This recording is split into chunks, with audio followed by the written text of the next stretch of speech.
The burglary of a residence takes place in America every 26 seconds. The robber is either looking for cash or small pawnable items to fence.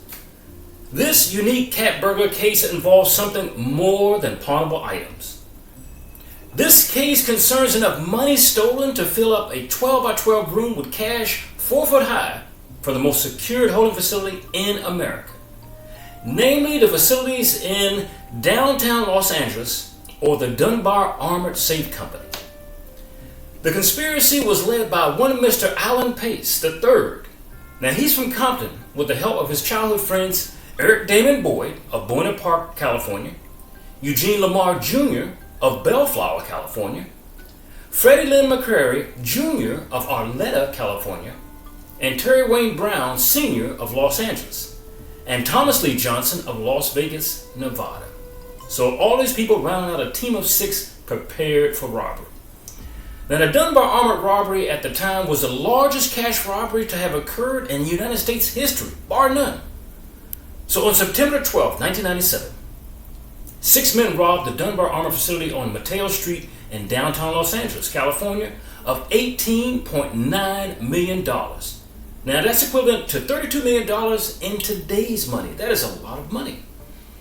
The robbery was masterminded by Alan Pace III, who worked for Dunbar as a regional safety inspector. Pretty good cover before a robbery, right? Now, while on the job, Pace had time to photograph and examine the company's Los Angeles Armored Car Depot facility. He took pictures. Alan made sure that this plan would be foolproof to prevent from being caught and arrested before inviting his friends in to join the caper. Now, Alan then recruited 5 of his childhood friends, names I told you before, providing them with detailed floor plans, camera locations, ski masks, pistols, and a shotgun, and radio headsets so that they could not communicate without being picked up by police scanners. They didn't want to be caught. Now, one day prior to the robbery, by fate or by folly, I can't tell, Mr. Pace was fired by Dunbar for tampering with company vehicles. Now this would turn out to be the best thing that could happen for Pace, as he had no plans to work for that company beyond the robbery. And I don't know who would after about $20 million in cash. So on the night of Friday, September 12, 1997, the group of 6 men assembled at a rather loud house party. Now they wanted to establish an alibi before leaving to commit the robbery. Now Pace, the consummate planner, used his access key that he had at the job to gain admittance to that particular facility. During the planning stages, Pace timed the security cameras and determined how they could be avoided by the team. So once inside Dunbar, the masked men walked into the staff cafeteria. Now it would be there that they would ambush the guards one by one as they took their lunch breaks at approximately 12:30 in the morning. Now Pace, the mastermind, knew that on Friday nights, the vault was left open due to the large amounts of cash that were being moved on that particular night. Now, the only boldest part of the operation, and then deadly still to come, will be that the team of 6 would have to rush to the vault guards before getting to the reward of the ill-gotten booty. So they had the last thing to fight, and that was the last 2 vault guards, and they were armed.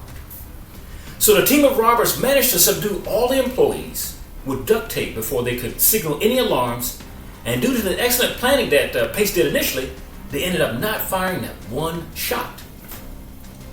So in 30 minutes time window, the robbers had loaded $18.9 million cash into a waiting U-Haul truck outside of that facility, that they had a guy waiting in the cab of the truck.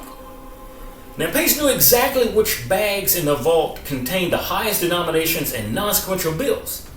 You see, in any bank robbery, sequentially numbered bills have been uncirculated and can be easily traced after the theft has occurred because they are numbered, and that's what the FBI is looking for. Pace also knew where the recording devices for the security cameras were located and took them as they left the building. He was not going to get caught. He thought about everything. The group then piled into a waiting U-Haul, like I said before, changed their outfits, and returned to the house party as if they had never left. Now, police officers were summoned to the location of the robbery by a trip silent alarm, followed by a call of robbery after one of the guards was able to free himself. Detectives were able to piece together immediately that it was an inside job. Anybody to do all this stuff had to know the inside of the facility. and they closely examined Mr. Pace due to his recent firing, but could find nothing, absolutely nothing, that would connect him to the robbery. He was going pretty good so far. Investigators at the Dunbar Depot only found a plastic taillight lens matching a U-Haul truck. Apparently, the getaway driver backed up too hard against a dock, which was not designed for the U-Haul truck, causing the damage and a traceable piece of evidence to remain behind. The one stupid ploy that will come back to haunt them in the future. The gang of 6 robbers worked hard to conceal their new wealth. They weren't stupid. They waited for 6 months before attempting to even launder $18.9 million in cash. They held off. They enlisted the help of David Matsumoto, a prominent Los Angeles immigration attorney. Now, they paid Matsumoto and his office manager, Joaquin Bin, $1 million each for their assistance. Matsumoto structured the transactions via buying property and cars, investing in the companies and writing checks and giving them W-2 tax forms for the robbers to give the impression that they were earning wages. How can you earn wages where you did minimum wage before and now you're earning megabucks? Now, Pace also created his own front companies to launder more money and enlisted another man's help to buy properties so they could be listed under Pace's name. Now, Boyd, through his father's company, laundered $177,000. Most of all of the robbers were laundering cash through real estate transactions. It was the best way to wash money. One fateful day, 2 years after the robbery, Mr. Hill, one of the robbers, made a boneheaded mistake when he gave a real estate broker he knew at the time, a stack of cash bound together with the original branded currency strats. Very stupid.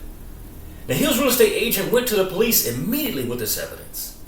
Detectives looked into Hill's background and noticed that he had rented a U-Haul truck on the day of the robbery. Very stupid. Now, they then moved immediately to arrest Hill for the robbery. Hill, not wanting to go down for it himself, confessed to the crime and named all of his co-conspirators. I guess, as the saying goes, there is no honor amongst thieves. And in this case, that would prove to be true, except for the last holdout, who was the original planner, Alan Pace. Alan Pace, the ringleader, initially claimed his innocence, but was arrested and sentenced to 24 years in prison on April the 23rd of 2001, and was incarcerated at the Federal Correctional Institute in Stafford until his release on October 1, 2020, 2 years ago. Another collaborator, Boyd, was sentenced to 17 years due to his use of a gun and a prior criminal record. The 4th others who pleaded guilty received sentences between 8 and 10 years. Matsumoto, the accountant and the attorney, was also implicated, resigning from the state bar. He and Ben were indicted to 71 counts related to money laundering and sentenced to 2.5 years in prison. So they got the least of all. You deal with the most money, you get the less time in jail. Now, a task force made up of Los Angeles police detectives and agents from the FBI and IRS was able to recover only $5 million from the original theft, mostly in the forms of homes, cars, and other valuables. Authorities surmised that the rest was either spent at gambling tables in Las Vegas or burned outright because the corporates realized many bills had numbers that easily could be traced. Like I said, sequentially numbered bills can be traced. Unfortunately, despite the extraordinary efforts, over $10 million is still unaccounted for. Now, the then U.S. Attorney Alejandro N. Mayorkas said in 2001, 4 years after the robbery, he went on to say, "I encourage anyone with the information about these funds to contact the FBI." But I don't know too many people in Compton, any place in that part of Los Angeles, that will come forward to tell you where money is. Then the judge showed no mercy against Alan Pace for masterminding and not confessing for the crime when he was sentenced him to 24 years and 2 months in federal prison for the brazen heist. Now, Pace was also ordered to pay back the millions he and his 5 accomplices had stolen. Now, as much as $10 million, like I said before, still might be hidden somewhere through the convicted robbers won't spill the beans of its locations. Now, investigators believe there are other accomplices at large who know where this particular cash is hidden. Now, it was said by detectives and the lead investigator, if there are others out there that know where this money still is, this isn't over. Now, Mr. Urchin said years ago while investigating the case. Today, Mr. Urchin is in an executive position managing and enforcing bank policies and procedures.